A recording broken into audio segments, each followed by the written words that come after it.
আসসালামু আলাইকুম, সবাই কেমন আছেন? আশা করি সবাই আল্লাহর রহমতে ভালো আছেন। তো আমরাও ভালো আছি। তো এই যে আরেকটা ব্লগ নিয়ে চলে আসলাম। আর এই যে ব্লগের শুরুতেই দেখতে পাচ্ছেন, তো আমি এই যে ৮ পিস পাউরুটি নিয়ে হাজির হয়ে গেছি। আজকে ৮ পিস পাউরুটি দিয়ে ১ কেজির বেশি মিষ্টি বানাবো। তো পাউরুটি দিয়ে কিভাবে আমি সহজে ঝটফট মিষ্টি বানিয়ে ফেলি, তো সেই রেসিপি আজকে শেয়ার করব। তো আগেও আমি অনেকবারই দেখাতাম যে আমি পাউরুটি দিয়ে মিষ্টি বানাচ্ছি, তবে রেসিপি ওইভাবে শেয়ার করা হয় নাই।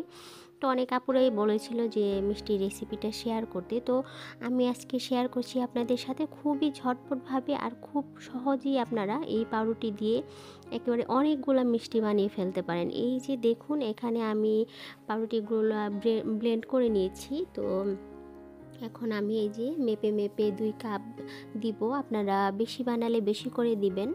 তো এই যে আমি নিয়ে নিচ্ছি এখানে 2 কাপ পাউরুটি গুঁড়া, আর এই যে এখানে গুঁড়ো দুধ নিয়ে নিচ্ছি, পাউডার মিল্ক।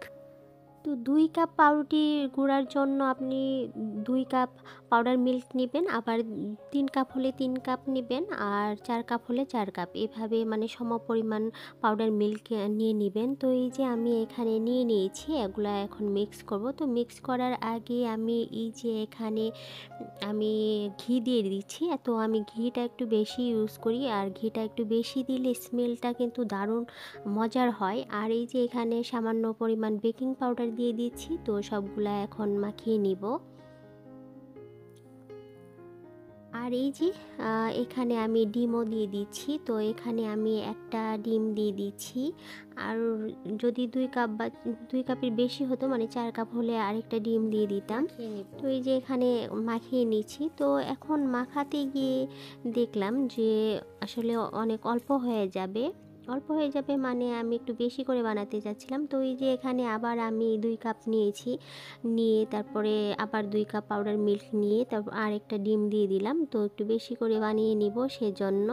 তো এই যে দেখুন, এখন এটা দেখা যাচ্ছে যে হাতে আঠালো আঠালো, তো এই আঠালো আঠালো থাকবে না। তো 10 মিনিটের জন্য এটাকে রেস্টে রেখে দিব। 10 মিনিট পরে এমনিতেই ঠিক হয়ে যাবে। আর এই যে এখানে আমি পাউরুটির সাইডগুলা নষ্ট না করে এগুলাকে ভেজে নিচ্ছি। রমজানে চপ বা বিভিন্ন রকম রেসিপি বানানোর সময় এটা কাজে লাগবে। আর এই যে দেখুন, মাশাল্লাহ সুন্দর ব্রেড ক্রাম্ব হয়েছে। আর রমজানে অনেকে অনেক প্রস্তুতি নিচ্ছে, আসলে আমাদের বিদেশে সেরকম কোনো প্রস্তুতি মানে আমাদের নেই, কারণ আমরা 2জন মানুষ। মেয়ের বাবা তো সবসময় আর কি রোজার মধ্যে বেশিরভাগই থাকে না। হঠাৎ একদিন যদি ও ইফতার আমাদের সাথে করতে পারবে, এছাড়া আর করতেও পারবে না, কারণ ওর কাজে ব্যস্ত থাকে, সময় পায় না। সেজন্য আমার একজন মানুষের জন্য কোনো প্রস্তুতি নেই, মানে সব কিছুই ফ্রিজে রাখা আছে। যখন যেটা মানে বানিয়ে নেওয়ার দরকার হবে তখন আর কি বানিয়ে নিব, তখন আপনাদের সাথে শেয়ার করব। এই যে দেখুন, তো আমি এটাকে কিন্তু ভালোভাবে মেখে নিয়েছি। আর দেখুন, মাখার পরে এমনিতে ঘিটাও যে দিয়েছিলাম সেটাও উপরে মানে চলে এসেছে, আর খুব সুন্দর হয়েছে। দেখুন, দেখে কিন্তু বুঝতে পারছেন এতটা সুন্দর একটা ডোর মতো হয়েছে। এই যে এখন এটাকে, তো এই যে এটাকে ভালো করে ডলে ডলে আর কি মিষ্টি শেপ বানিয়ে নিতে হবে, না হলে ফেটে যাওয়ার সম্ভাবনা থাকবে। তো খুব সুন্দর করে আপনারা এইভাবে মিষ্টি শেপ দিয়ে নেবেন, আমার মতোই, দেখতেই পাচ্ছেন। আর এই যে এখানে আমি গোল বানাচ্ছি, লম্বা বানিয়ে নিচ্ছি আর কি, আমার যেভাবে পছন্দ আমি সেভাবে 2 রকমের এই যে শেপ দিয়ে নিলাম। তো বাকিগুলা আর দেখাচ্ছি না। তো এই যে মাশাল্লাহ আমার দেখুন সবগুলা এই যে মিষ্টি আকারে বানিয়ে নিয়েছি। মাশাল্লাহ অনেক সুন্দর লাগছে না?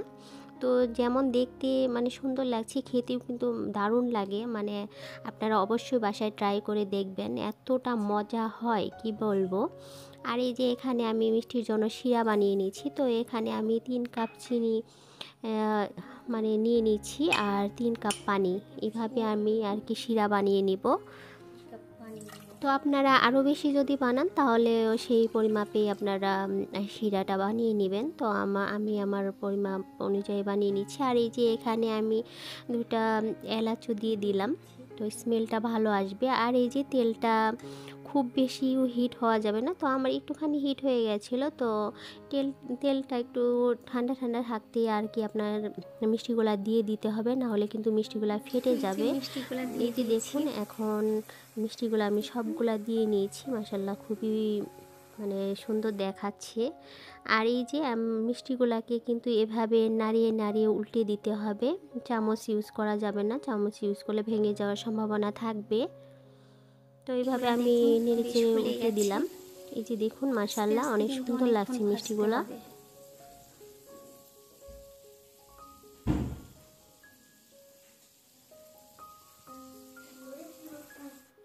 আর এই যে মিষ্টিগুলা প্রায় ব্রাউন কালার হয়ে এসেছে। আর এটা কিন্তু খুবই আস্তে আস্তে ভাজতে হবে, অনেক সময় নিয়ে একটু ধৈর্য ধরে ভাজবেন, নাহলে হিট মানে বেশি দেওয়া যাবে না।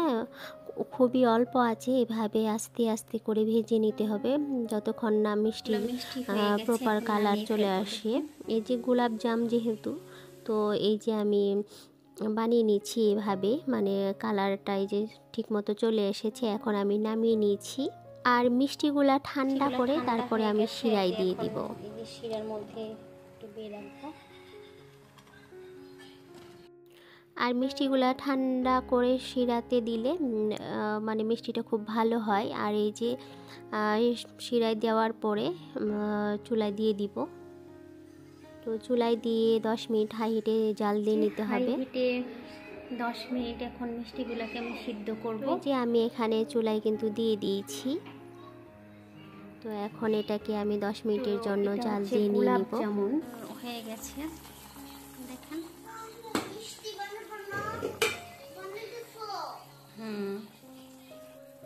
তো এই যে 10 মিনিট হাই হিটে জাল হওয়ার পরে আমি এখন চুলাটাকে অফ করে দিলাম।